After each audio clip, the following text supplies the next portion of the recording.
ഈ വീട്ടിൽ ഞാൻ ശ്രദ്ധിച്ച ഒരു കാര്യം, ഇത് ഫുൾ ഒരു ഓവൽ ഷേപ്പിലാണ് നമ്മൾ സെറ്റ് ആക്കിയിട്ട്. ഇപ്പൊ നമ്മൾ നോക്കുകയാണെങ്കിൽ പൂളുണ്ട്, മിറർ ഉണ്ട്, ലൈക് മൊത്തത്തിൽ ഒരു ഓവൽ ഷേപ്പാണ് എനിക്ക് ഫീൽ ചെയ്തത്. ലൈക്ക് അത് നമ്മളുടെ ഐഡിയ വെച്ച് വന്നതാണോ അതോ അതിന്റെ ഒരു ഐഡിയ എങ്ങനെയാണ് ആക്ച്വലി? പൂള് ഓവലാക്കാന്ന് വെച്ചു.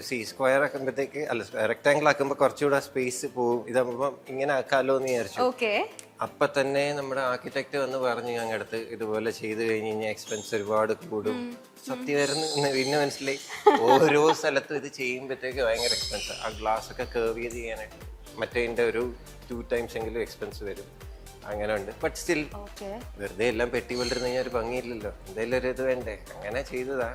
ചെയ്ത് കഴിഞ്ഞപ്പോ പിന്നെ ഇത് ചെയ്തു, മിറർ ചെയ്തു. അപ്പൊ ഡോറിലും അതുപോലെ നമ്മൾ ഇങ്ങനെയൊക്കെ ആക്കി. ഈ ഡോറിലും എല്ലാ ഡോറിന്റെയും അത് നമ്മൾ അങ്ങനെ ആക്കാൻ റീസൺ ഇത് കാരണം കൊണ്ടാണ്. പിള്ളേരാണ് പറഞ്ഞത് ഒരു പൂള് വേണം. അന്ന് ഞാൻ ഇതുപോലെ ഡൈവിങ്ങിന് പോകുന്ന ഒരു ടൈം ഉണ്ടായിരുന്നു തായ്ലാൻഡ്, സൗത്ത് ഈസ്റ്റ് ഏഷ്യ.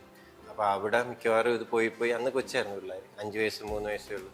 അപ്പൊ അവര് പറഞ്ഞു എന്നാ പിന്നെ അച്ഛ ഒരു പടമൊക്കെ വരച്ചിട്ടുണ്ടെന്ന്, വീട് അതിന്റെ സൈഡിലൊരു പൂള്. സൈഡിലാക്കിയില്ല, അകത്താക്കി. എന്ന് വെച്ച് കഴിഞ്ഞാൽ സൈഡിലാക്കി കഴിഞ്ഞാൽ പിള്ളേരൊക്കെ പോയി വീണ് കഴിഞ്ഞാൽ നമ്മൾ കാണില്ല, എല്ലാം പറ്റിക്കഴിഞ്ഞാൽ പ്രശ്നമാണ്.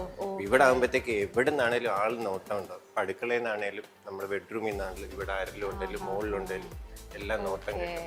അത് കാരണം ഇതാക്കി. ഇത് ഭയങ്കര യൂസ്ഫുൾ ആയി. ആള് വീണാലും നമുക്ക് ഉടനെ അറിയാൻ പറ്റും.